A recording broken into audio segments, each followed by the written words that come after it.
안녕하세요, 여러분. 논술 이다겸입니다. 반갑습니다. 지난 시간에는 무엇을 학습했죠? 그렇죠. 분석적 글쓰기의 지침에 대해 살펴보았습니다. 단순 요약 지침에는 어떤 것이 있었나요? 단순 요약은 일어난 사건을 육하원 측에 따라 서술한 신문기사 또는 개념이나 원인 등을 해명하고 있는 설명문과 같은 비정당화 문맥에 대한 분석적 글쓰기 방법으로서 글의 중심 내용을 간추려 요약문을 작성하는 방법이었죠. 이러한 단순 요약 지침에는 4가지가 있었습니다. 첫 번째는 선택 규칙이었습니다. 선택 규칙은 글에서 전체 내용을 포괄하는 중심 문장을 선택하여 중심 내용을 찾는 방법이다. 중심 내용을 찾는 것은 글쓴이가 말하고자 하는 핵심 내용을 파악하는 것이므로 글을 읽는 궁극적인 목적이 됩니다. 두 번째, 삭제 규칙이 있었습니다. 삭제 규칙은 이해를 돕기 위해 쓴 예시, 불필요하게 반복되는 내용, 중심 내용을 뒷받침하는 이 내용 등을 삭제하고 중요한 내용만을 남겨두면서 중심 내용을 정리하는 방법이었죠. 세 번째 방법, 일반화 규칙이 있었습니다. 일반화 규칙은 구체적이고 개별적인 내용을 좀 더 일반적인 상위 개념으로 묶으면서 중심 내용을 정리하는 방법입니다. 일반화는 전체 내용을 포괄할 수 있는 하나의 문장을 선택할 수 없거나 구체적인 사례의 나열 위주로 이루어진 글을 요약할 때 많이 사용합니다. 마지막으로 재구성 규칙이 있었습니다. 이 규칙은 중심 내용이 되는 문장이 글에서 직접적으로 나타나 있지 않은 경우 새로운 문장을 만드는 방식으로 중심 내용을 정리하는 방법이었습니다. 이번 시간에는 단순 요약 연습에 대해 살펴보겠습니다. 학습 목표입니다. 1. 정보 전달을 위한 글의 단순 요약 지침을 적용하여 요약문을 작성할 수 있다.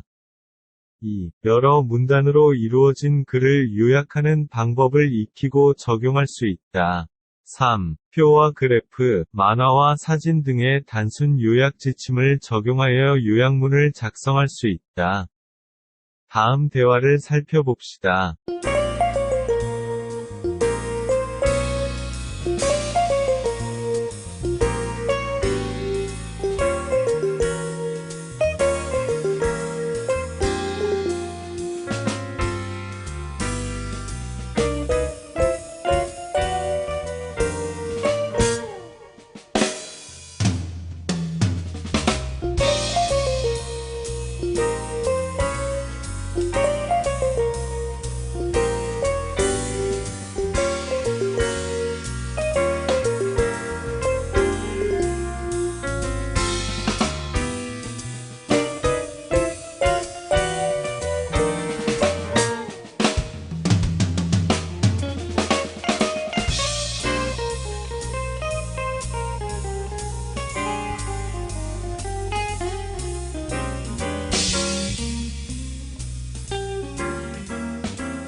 1. 대화에서 유리와 거울의 차이는 무엇인가요? 그렇죠. 유리는 투명하여 유리 너머의 것을 볼 수 있지만, 거울은 은칠이 되어 있어서 바라보는 대상을 반사하여 보여준다는 것이죠. 2. 대화에서 스승이 말하고자 한 것은 무엇인가요? 잘 했어요. 재물과 같은 것이 세상을 있는 그대로 보지 못하도록 막고 있으므로, 이를 제거해야 세상을 제대로 볼 수 있다는 것이죠. 그럼 이제 다음 글을 살펴보면서 요약을 위해 삭제해야 할 부분을 찾아봅시다.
잘 찾았습니다. 화면에서 빨간색 글씨로 표시된 부분이 삭제해야 할 부분이죠.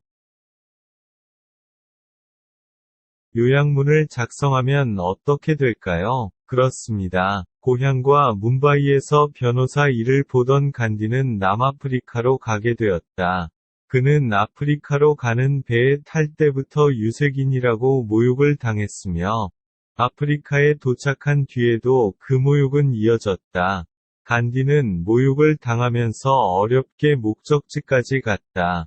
가 되는 것이죠. 예시에서 살펴본 단순 요약 과정은 다음과 같습니다. 1. 전체의 중심 내용을 선택하거나 재구성한다. 2. 중심 내용을 뒷받침하는 중요 정보를 선택한다. 3. 덜 중요하거나 반복된 정보를 제거한다. 4. 선택된 정보를 결합하거나 응집한다. 5. 요약을 다듬는다. 이번에는 정보 전달을 위한 글 읽기의 자세에 대해 살펴보겠습니다. 1. 글에 명시적으로 드러난 객관적 사실이나 정보를 파악하는 데 주력해야 합니다. 이때 제목, 목차 등을 이용하면 도움을 받을 수 있습니다. 또 정의, 비교와 대조, 예시, 분류 등 글을 전개하는 방식에 대해서도 주의를 기울이면 글에 담긴 정보를 더 빠르고 정확하게 파악할 수 있습니다. 2. 글에 제시된 정보를 적극적으로 파악하려는 자세를 가져야 합니다. 글과 관련된 다른 사실이나 정보와 관련 지어 읽고, 다른 정보와의 공통점과 차이점을 파악하는 등 적극적인 태도를 가져야 합니다. 활동입니다. 다음 글의 중심 내용을 일반